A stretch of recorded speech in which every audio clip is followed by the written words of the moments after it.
Hi అండి, నమస్తే. నేను మీ సునీత. వెల్కమ్ బ్యాక్ టు అమ్మ చేతి వంట కిచెన్ అండ్ వ్లాగ్స్. ఈరోజు వీడియో వచ్చేసి చాలా సింపుల్గా చికెన్ కర్రీ అనేది చేసి చూపిస్తున్నానండి. ముక్క మెత్తగా ఉడుకుతుంది. అలాగే పాతకాలంలో మన అమ్మమ్మ చేసేవాళ్ళు కదా, ఆ విధంగా అయితే చాలా సింపుల్గా అండ్ టేస్టీగా చేస్తున్నాను అనమాట. చాలా బాగుంటుంది. ఓసారి మీరు కూడా ఈ విధంగా ట్రై చేసి చూడండి. మరి ఆలస్యం చేయకుండా ఈ చికెన్ కర్రీని ఎలా చేసుకోవాలో ఇప్పుడు చూసేద్దాం పదండి. దానికోసం ఇక్కడ నేను 1/2 కేజీ దాకా చికెన్ అయితే తీసుకున్నానండి. తీసుకున్న తర్వాత వీటిని శుభ్రంగా కడిగి తీసుకున్నాను అనమాట. సైజు వచ్చేసి ఈ సైజులో మీడియం సైజులో అయితే చిన్న ముక్కలుగా కట్ చేయించుకున్నాను. మీరు కావాలనుకుంటే కాస్త పెద్ద సైజు ముక్కలుగా అయినా కట్ చేసుకోవచ్చు. తర్వాత ఇక్కడ మనం ఎలాంటి మసాలాలు అయితే వేయట్లేదండి, డైరెక్ట్గానే చికెన్ కర్రీ వండేస్తున్నాం అనమాట. తర్వాత ఇప్పుడు స్టవ్ పైన ఒక కడాయి పెట్టుకొని అందులోకి 3 టేబుల్ స్పూన్ దాకా ఆయిల్ వేసుకొని నూనె బాగా వేడైన తర్వాత ఒక పచ్చిమిర్చిని చిన్న ముక్కలుగా కట్ చేసి వేయండి. తర్వాత ఒక మీడియం సైజు ఉల్లిపాయను కూడా ఇలా చిన్న ముక్కలుగా కట్ చేసి వేయండి. ఇవన్నీ వేసిన తర్వాత ఈ ఉల్లిపాయ అనేది నూనెలో బాగా ఫ్రై అవ్వాలి అండి. అలా కాస్త 80% దాకా ఫ్రై అవ్వాలన్నమాట. ఆ విధంగా ఫ్రై అయిన తర్వాత ఇప్పుడు మనము ఒక మీడియం సైజ్ టమోటాని కూడా ఇలా పేస్ట్ లాగా మిక్సీ పట్టుకొని తీసుకుంటున్నాము. ఈ టమాటో పేస్ట్ అంతా కూడా పచ్చివాసన పోయేంత వరకు ఫ్రై చేసుకోవాలన్నమాట.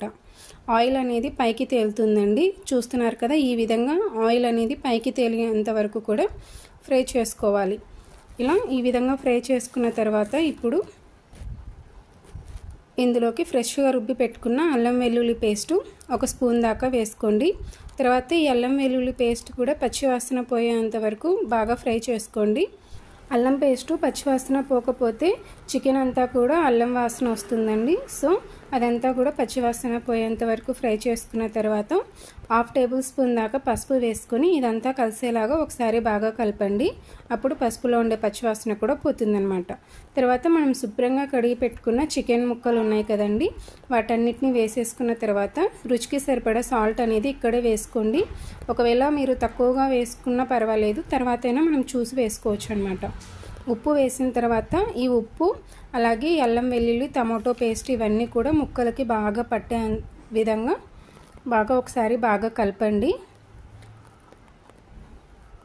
ఈ విధంగా కలిపిన తర్వాత మూత పెట్టేసి మీడియం టు హై ఫ్లేమ్లో కనీసం ఒక 2 నిమిషాల పాటు ఉడికించుకోవాలి అండి. మీడియం టు హై ఫ్లేమ్లో పెడితేనే ముక్క అనేది త్వరగా మెత్తగా ఉడుకుతుందనమాట. అందుకే ఉప్పు వేసుకున్నామంటే చికెన్లో నుంచి వాటర్ అనేది రిలీజ్ అయ్యి ముక్కలు అనేది మాడిపోకుండా ఉంటాయి. సో ఆ విధంగా ఉడికించుకోవాలన్నమాట. ఇక్కడ చూస్తున్నారు కదా, నేను 2 నిమిషాల తర్వాత మూత తీసి చూపిస్తున్నానండి.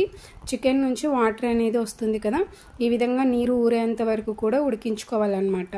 ఇలా మధ్యలో కలుపుతూ ఉడికించుకోవాలండి. ఈ నీరంతా కూడా ఊరి మొత్తము ఎగిరిపోయేంత వరకు కూడా ఉడికించుకోవాలన్నమాట. మరోసారి మూత పెట్టి మరో 2 నిమిషాల పాటు ఇలా ఉడికించుకోవాలి. ఇక్కడ చూస్తున్నారు కదా, చికెన్లో నుంచి వచ్చిన వాటర్ అంతా కూడా ఎగిరిపోయి ఆయిల్ అనేది సపరేట్ అయ్యింది కదా. ఈ విధంగా అయితే ఉడికించుకోవాలండి. ఇలా ఉడికిన తర్వాత ముక్క ఉడికిందా లేదా అనేది ఒకసారి చెక్ చేసుకోండి. నాకైతే చాలా మెత్తగా అయితే ఉడికిపోయిందండి. అందుకనేసి మంటని మీడియం టు హై ఫ్లేమ్లో పెట్టుకున్నామంటే ముక్క మెత్తగా ఉడుకుతుంది, అలాగే త్వరగా కూడా ఉడుకుతుందన్నమాట. తర్వాత ఇందులో రుచికి సరిపడా కారం వేసుకోండి. నేను ఇక్కడ పిల్లల కోసం చేస్తున్నానండి, అందుకే కారం అనేది కాస్త కొంచెం వేసానన్నమాట. కారం వేసిన తర్వాత ఒకసారి బాగా ఈ కారం అంతా ముక్కలకి పట్టే విధంగా కలపండి. తర్వాత మన గ్రేవీ కన్సిస్టెన్సీకి తగ్గట్టుగా వాటర్ వేసుకోండి. ఇక్కడ నేనేమి గ్రేవీ అయితే ఎక్కువగా పెట్టట్లేదండి, కాస్త డ్రైగానే చేస్తున్నాను అనమాట. కాకపోతే ముక్క ఉడకాలని నేను వాటర్ అనేది వేస్తున్నాను. మరి ముందే ముక్క ఉడికింది కదా అని మీరు అడగొచ్చు. కాకపోతే నేను చదువుకున్నప్పుడు మా సబ్జెక్ట్లో ఉడకని మాంసం తింటే కడుపులో ఎనీమియా అనే పాము పెరుగుతుంది అని చదువుకున్నాను. సో అప్పటి నుంచి నేను కూడా వాటర్ వేసి ఉడికించడం స్టార్ట్ చేశాను అనమాట. లేదంటే వాటర్ వేస్తే అస్సలు తినేదాన్ని కాదు. తర్వాత వాటర్ వేసి కలిపిన తర్వాత 1 టేబుల్ స్పూన్ దాకా ఎండు కొబ్బరి పొడి వేసుకోండి. కొబ్బరి పొడి వేయడం వల్ల మంచి టేస్ట్ ఉంటుంది, గ్రేవీ కూడా మంచిగా వస్తుంది, హెల్త్కి కూడా మంచిదన్నమాట. తర్వాత మూత పెట్టేసి ఒక 5 నిమిషాలు మీడియం ఫ్లేమ్లో ఉడికించండి.